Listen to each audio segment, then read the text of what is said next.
Welcome back, everybody. Today I'm going to teach you how to configure a pop email account in Thunderbird. This is essential if you want to download and manage your emails directly on your computer, giving you offline access to all your messages. Let's get started. First, open your Thunderbird application on your computer. Once it launches, you'll see the main interface where all your email management happens. Now, direct your attention to the right side of the screen where you'll find Account Settings. Click on this option to access all the configuration tools you'll need. In the Account Settings area, look for the option labeled New Account and click on it.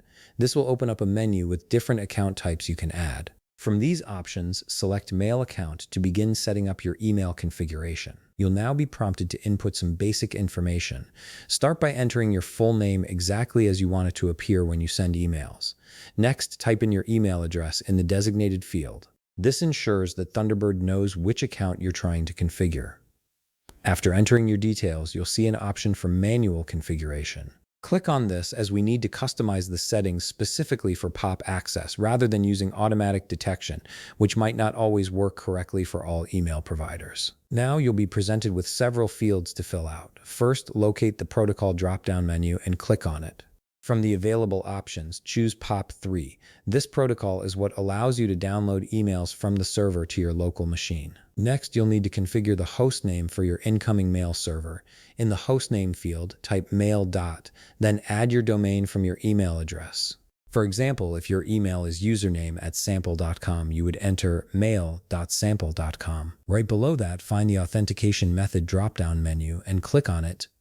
Select normal password from the options. This is the standard authentication method that most email providers use to verify your identity. Once you've configured these settings, click Continue to move forward. The system will now ask you to set up the outgoing mail server, which handles sending your emails. In the outgoing server hostname field, enter the same address you used before.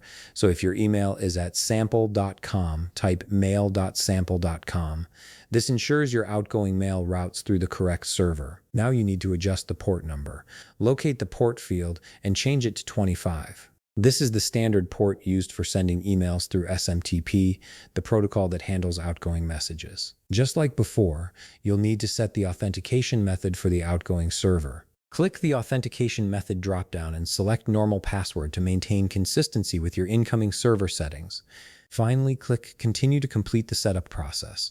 Thunderbird will now test your settings and establish a connection with your email server. Once everything is verified, your POP email account will be fully configured and ready to use. And that's it. You've successfully set up your POP email account in Thunderbird and can now start receiving and sending emails through the application. If you found this video helpful, please leave a like, subscribe, and see you in the next video.